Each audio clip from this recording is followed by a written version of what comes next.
Si John Patton usa ka missionary padulong sa New Hebrides Islands. Kini nga lugar gipuy-an sa mga tawo nga isog kaayo o wala ka gusto sa ilaha. One night, kini mga tawhanan ni sulong sa ilaha o gilibutan ang ilang mission station. Gusto nga sunugon ang ilaha nga lugar o pamatyon sila. Apan si John Patton o iyahang asawa nagpray sa Ginoo nga luwason sila gikan sa mga kamot niadtong mga daotang tawo. Hangtod niabot na ang pagbanag-banag sa kadlawon. Ug sa dihang lili sila sa gamay nga buslot sa ilang nga balay, nakita nila nga wala na ang kaaway. Epektibo gayo di ay kayo ang pagampo. Gamhanan gayud ang pagampo sa tawo nga matarong. Isang katuig ang milabay na convert kadtong chief sa mga tawo nga gaatake sa ilaha. Nahinduman dayon ni John Patton ang panghitabo niadtong gabiuna ug nangutana dayon siya sa chief nganong wala sila modayon og patay sa ilaha, nganong wala sila modayon og sunog sa ilaha nga balay.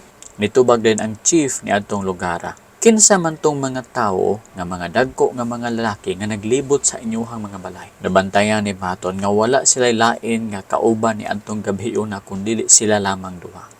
Naingon ang chief nga nahadlok sila mo atake sa ilang mission station kay na ay hundreds of men nga adunay sanina nga nagaglow, nagashine nga mga sanina nga nanggedala og mga espada libot sa ilahang mission station.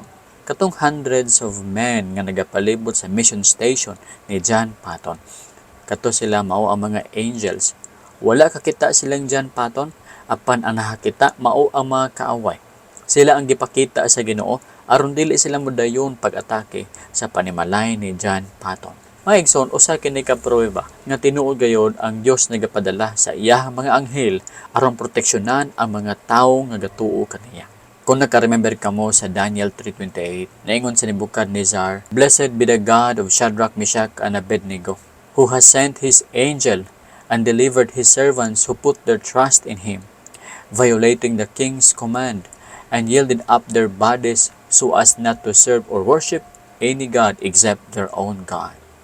Ingon si Nebuchadnezzar, bulahan ang Ginoo ni Shadrach, Meshach o Abednego nga nagpadala sa iyahang anghel ug nagluwas sa iyahang mga sulugoon nga nagbutang sa ilahang pagsalig ngadto sa Dios. Kini mga sulugoon na nisupak sa sugo sa hari. Mosugot sila nga sunugon ang ilang lawas basta lang kay dili sila makasimba sa lain nga Dios. Ang ilang gusto simbahon ang Dios lamang gyud nga mao si Yahweh. Nindot kato nga storya dili ba? Si Nebuchadnezzar nagcommand siya nga nagpatingog sa tanan nga musical instruments, dapat ang tanang mga tawo sa kingdom magsimba sa iyahang imahe nga gitukod. Apan kini si Shadrach, Meshach ug Abednego, wala sila muyokbo.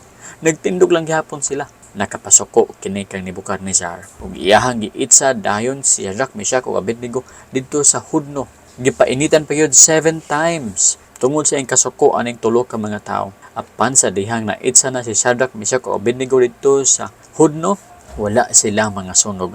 Ni ilang mga buhok wala masunog, ilang nga mga sidsid wala mga sunog, kay ang Dios nagpadala sa iyang angel para ma-protect ang Shadrach, Meshach ug Abednego. Naka-remember ba kamo sa Daniel chapter 6 verse 22? Nga si Daniel gibutang sa langob sa leon, apan wala siya kauna sa mga layon ngano? Kaingon pa ni Daniel, "My God sent his angel and shut the lions' mouths, and they have not harmed me." Ingon ni Daniel, wala siya kauna sa mga layon, kaya ang Ginoo nagpadala og anghel para magprotektar kaniya gikan sa mga baba sa mga layon. Gipatak-om sa anghel ang baba sa mga layon aron dili makaon si Daniel sa mga layon. Mga igsoon, active kaayo ang mga angels sa pagprotect, sa pagminister sa mga tawo nga tumutuo sa Ginoo. Kung ikaw gatuo ka sa Ginoo, of course, ang Ginoo gapadala og certain angels para ma-protect kanato kanimo. Ngano tungod kay nahigugma pag-ayo ang Ginoo kanimo.